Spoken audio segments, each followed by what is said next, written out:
Welcome to this deep dive, brought to you by Eureka. Hi there. Good to be diving in. So today we're looking at something pretty fascinating happening right here in Hong Kong tourism, a new trend. Yeah, it's definitely turning heads. You see these crowds in places you wouldn't expect. Exactly. Like, forget the peak for a second, the classic skyline shot. Why are tourists suddenly all gathering at these, seemingly ordinary cafes, or even just like stairwells? It's a puzzle, isn't it?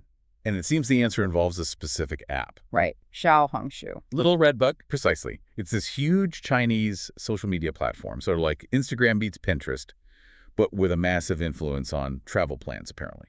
So that's our mission for this deep dive, figuring out this whole Xiaohongshu tourist thing.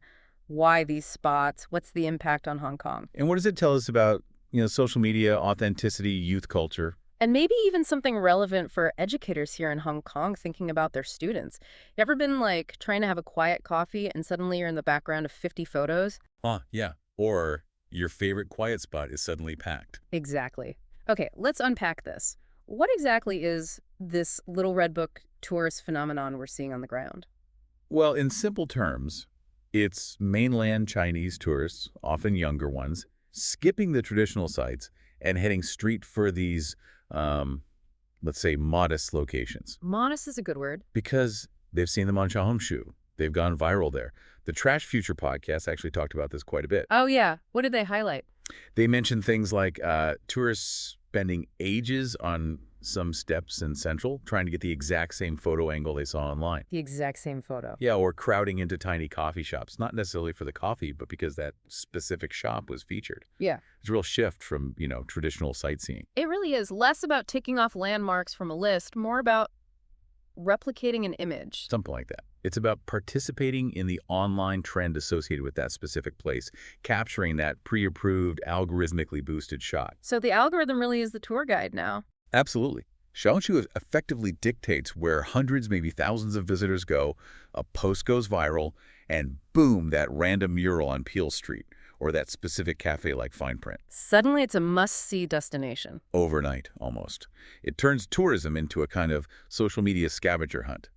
Find the spot, take the picture. Which leads to that other aspect, the copycat element. Yeah, the copycat culture. It's noticeable. People doing the same poses, framing the same shot. It feels very repetitive. It does. And it connects to this idea of, clout chasing. Seeking that online validation, the likes, the comments within the Xiaohongshu community. There's a definite irony there, isn't there? Traveling across the border to essentially duplicate something you saw on your phone. It really makes you question the motivation. Is it about personal discovery, or is it more about broadcasting a certain image or status online? So how does this fit into the bigger picture of Hong Kong tourism now, especially post-COVID? Well, sources suggest there's been a shift in priorities for mainland visitors, maybe less purely focused on shopping. Though I'm sure that's still important. Oh, for sure. But there seems to be this added interest in, quote-unquote, authentic experiences. Right. But authentic as defined by social media trends. These hidden gems, graffiti alleys, basketball courts in housing estates.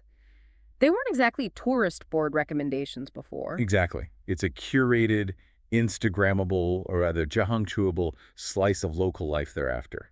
Not necessarily the messy, everyday reality. Which must be interesting for the locals living there. What's the feeling on the ground? It seems to be a real mix. Some bafflement, definitely. Maybe some annoyance when your quiet street corner is suddenly overrun. I can imagine. Walk past this stuff every day, it doesn't seem special, then suddenly, boom, photo shoots. Right. There's that cultural disconnect. What's mundane to you might seem exotic or photogenic to a visitor. Remember that lawmaker's comment about feeling like Hong Kong is being run by Xiaohongshu posts? Yeah, that really summed up a certain frustration, feeling like your city's being defined or directed by these external online forces. And the disruption, the selfie sticks. It can feel a bit invasive, potentially. So this search for authenticity, it could actually be undermining it. Here's where it gets really interesting. That's the core irony, isn't it? When hundreds of people descend on a place, specifically because it's deemed authentic online. It stops feeling very authentic pretty quickly, right? The sheer volume changes things. Absolutely. That influx can start to commodify these ordinary spaces. That quiet local cafe goes viral. Suddenly rents might go up, or they change their whole vibe to cater to the photo seekers. And the regulars get pushed out.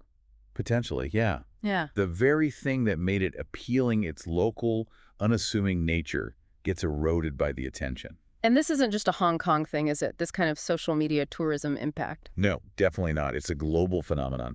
Think about places like Barcelona, Kyoto. They've had major issues with over-tourism fueled by Instagram hotspots, leading to local backlash. But the Hong Kong situation has its own twist, with the Little Red Book factor and the specific context of post-COVID mainland tourism surging back. Exactly. It adds a unique layer here. And you have the government trying to boost tourism, while some locals are maybe feeling the pressure in certain neighborhoods. Okay, let's pivot slightly. For our listeners, many of whom are educators here in Hong Kong, Yeah. what can they maybe take away from watching this trend unfold? It's actually quite relevant, I think. If you look at the why behind it, the trend following, the desire for online validation, the focus on visual appeal, You see parallels with student behavior online. absolutely. Understanding why a random staircase becomes a thing online might help teachers relate to why their students are suddenly obsessed with a particular TikTok challenge or a specific brand or, getting the right kind of photo for their social media. That's a great connection. It's a window into their world, the pressures and motivations driven by these platforms. And it opens up possibilities for classroom discussions, right? Media literacy, online identity, how culture spreads and changes, using these real-world Hong Kong examples. So almost like a humorous field guide for teachers, spotting Little Red Book tourists in the wild. Huh. You could frame it that way. What are the telltale signs, besides the crowds at unexpected places? Well, you might see the meticulous posing, maybe even outfit changes for different shots in the same spot, the repetition of very specific angles or compositions seen online. It's like bird watching, but for influencers in the making. I like that. Bird watching for influencers. And the pose repetition. It's almost like students copying homework, trying to get it exactly right. There's definitely an element of trying to replicate a successful formula. But let's dig into why these mundane spots become magical to outsiders. It's that perspective thing again, isn't it? What's every day for us might be fascinatingly different for someone else. Totally. Think about it from a teacher's perspective. If you're, say, a British teacher here, you probably don't get excited seeing a Marks and Spencer. But for someone visiting the UK from Hong Kong, seeing a classic red post box might be genuinely thrilling. Good analogy. So that graffiti-covered wall we ignore. To a visitor, it might feel like edgy, urban, art, quintessentially Hong Kong in a way we don't even see. Exactly. And understanding that difference in perception is really key, especially for expat teachers trying to connect with the local culture and maybe understand their students' perspectives too. So back to the local reactions. We mentioned frustration, but how else are people responding? Are businesses leaning into it? Some definitely are. You hear anecdotes, maybe a cafe creating a particularly Instagrammable dish or drink, or a shop arranging its window display just so. Smart adaptation in a way. Capitalizing on the free marketing. But then you also see the pushback. Residents putting up no photography signs, trying to reclaim their space. It touches on complex things in Hong Kong like face, community harmony, not wanting to cause inconvenience. You can almost picture a very polite but firm Cantonese-speaking grandma telling a group to quieten down or move along. Those kinds of interactions are probably happening. And, let's be honest, haven't many of us, including expat teachers, been accidental tourists following trends? Oh, 100%. Haven't we all secretly, or not so secretly, hiked up Lion Rock mainly to get that photo because some blog or Instagram feed told us to? Exactly. Or queued for ages for that must-try egg tart we saw online. Right. So maybe the Western Instagram trail, Big Buddha, monster building, the peak isn't fundamentally different in motivation from this emerging Little Red Book trail. It's a similar impulse, just different platforms and maybe different aesthetics driving the specific locations. So wrapping things up, practical takeaways. Maybe some tongue-in-cheek survival tips for teachers navigating these newly crowded spots. Well, awareness is key.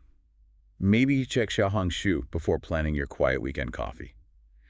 But more seriously, use it as a teachable moment. Yeah, how so? Get students talking about it.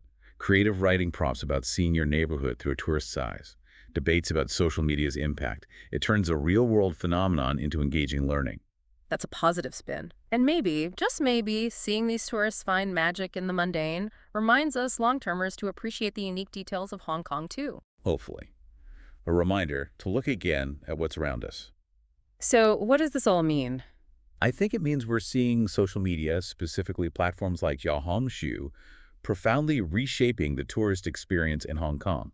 It's driving traffic to unexpected places, focusing heavily on visual capture and online sharing. Creating this blend of opportunity and, well, friction. Exactly. The opportunity for some businesses, friction for some residents, and big questions about authenticity in the age of the algorithm. And for you, the listener, especially if you're an educator here, hopefully this deep dive offers a new way to think about the city's culture, social media's power, and maybe even your students' worlds. Which leaves us with a final thought to chew on. As these algorithm-driven trends increasingly guide where we go and what we value, how do we personally strike that balance? How do we stay open to connection and shared experience while still seeking and appreciating what feels genuinely authentic, maybe even undiscovered, in the world around us? A big question indeed, something to think about. Thanks for joining us for this deep dive here at Eureka.